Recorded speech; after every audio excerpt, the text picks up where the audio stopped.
I'm going to talk about grief and going into a fight or flight state. Something that happened to me, and I'm going to share my experiences with that. Hello, my name is Ghazala from the Heart and Soul Cafe. If you've been here before, thank you for coming by again.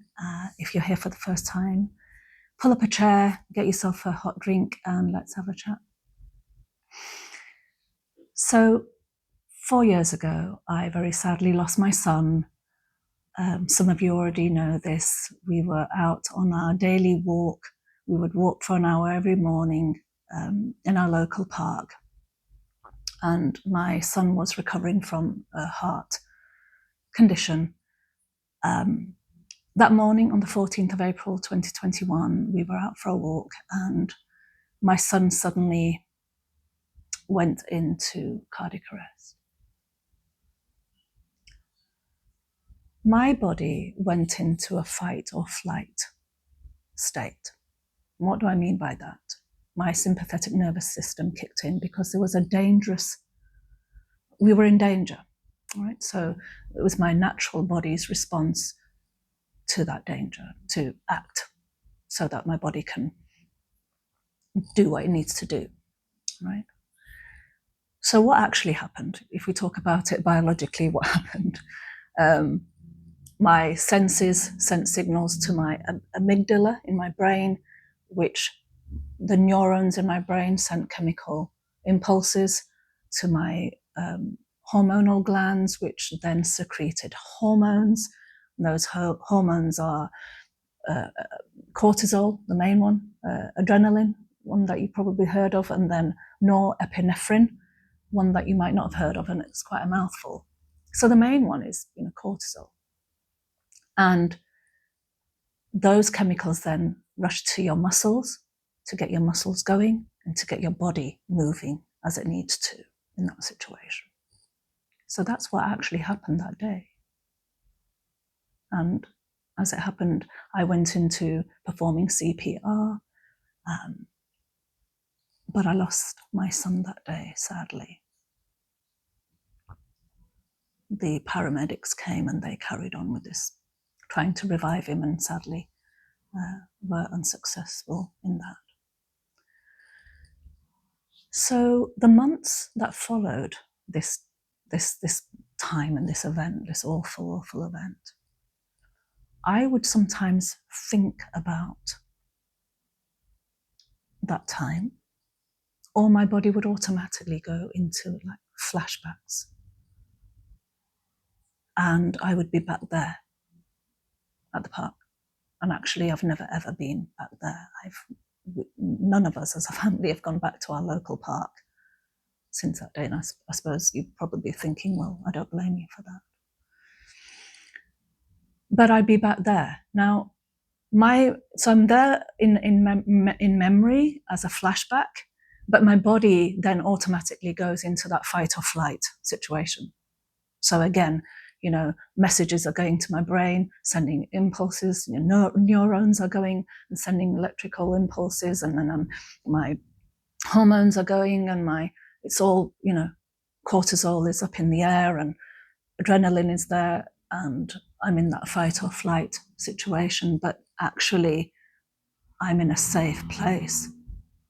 I'm sat on my sofa, I may be sat up in bed, I'm in a safe place, and I'm not in a dangerous situation, but yet my body is behaving as if I am. And that is quite a normal response to how your body is reacting after such an awful event happens like this.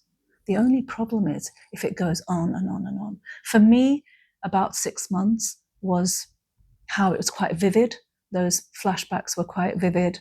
I was back in the park, or the smell of soil, or the smell of grass, or seeing grass stains or soil on anyone's clothes or shoes. That would maybe send me back, or the smell of grass and the smell of soil might do that. So after about 6 months, this went this subsided a little bit. If it was to go on and on and on, and it was stopping me from functioning and doing the things that I need to do on a daily basis, we might then get a diagnosis, let's say, of PTSD, that's post-traumatic stress disorder. And I don't want us to mix up, having some flashbacks to PTSD, because PTSD can be very debilitating, and we don't want to mix up the two. Another thing that would send another memory or flashback that would send me into that state was my son shared with me a time when he was in hospital, because he was in hospital for about a month, and while he was there was a time where he was kept in ICU. And when he came home, he shared a particular time while he was there with me. There was one night where, while he was in ICU, there was a nurse on duty that night, and she went to him and she asked him, how are you? How are you doing? And she didn't mean just physically, how are you doing? She actually meant, how are you doing up here? How are you feeling? How are you, how are you mentally, is what she was asking. And my son shared that he broke down. He was in floods of tears. He was scared. He was frightened, and he exposed his vulnerability there, with this nurse. Now, him sharing the story with me, because I'm a parent, and because it's our primal instinct to protect our children when they're in pain, hurting, or in distress, and it's just a natural response as a parent. So I actually visualized, when my son told me this story, I visualized the room. I visualized him there on his bed, and I visualized the nurse and how I imagined her to look, and some of the things that she might have said, and how she might have behaved while my son was, obviously very distressed and crying. And I built up my own narrative and everything about that, and in my own head. That experience that I had created then for myself took me into a fight or flight state. So my heart rate would go,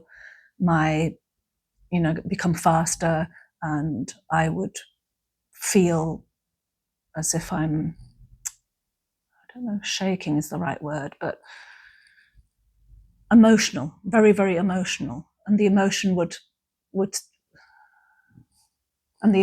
be so real that, everything would be going, stress levels would be going up, and the cortisol, and then I'd find myself in my sympathetic nervous system kicking in. And yet it was a second-hand trauma. So when I'm talking about second-hand, meaning that I hadn't actually experienced this, it was what my son had experienced, and him telling me, sharing that time with me, sharing that with me, and then how I perceived it.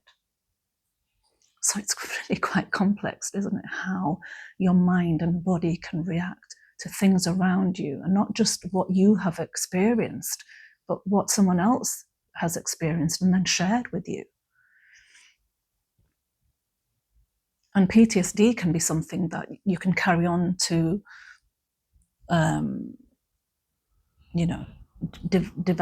develop in you, even on the basis of someone else sharing their experiences with you. And it's that powerful. It can be that impacting.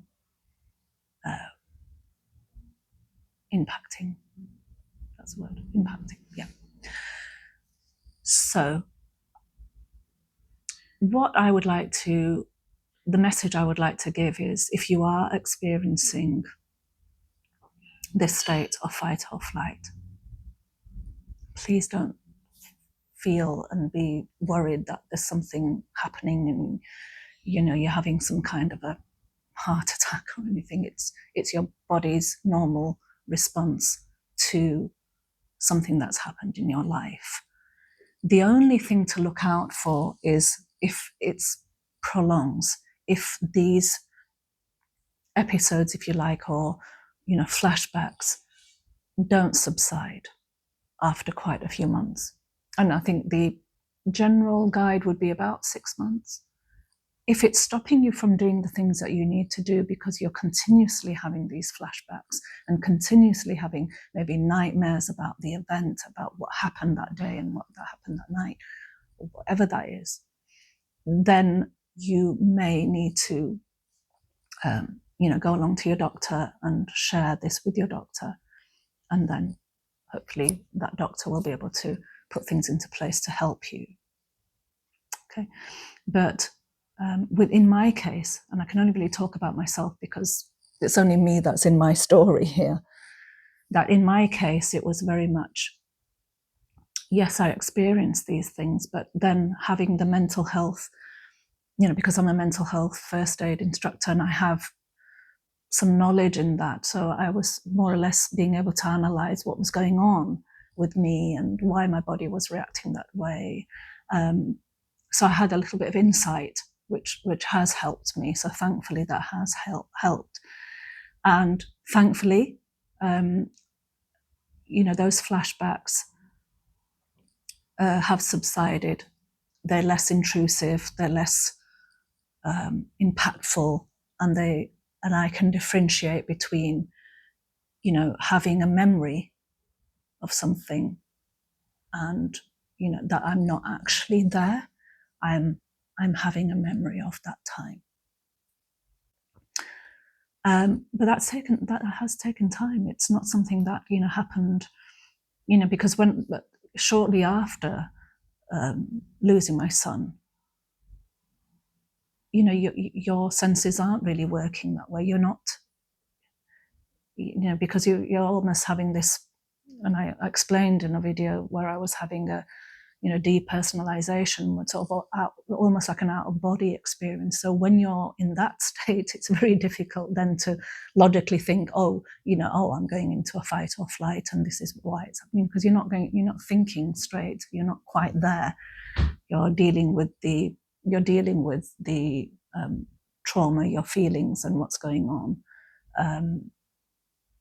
And so your logical thinking isn't really something that's functioning while you're in that situation. So it took time.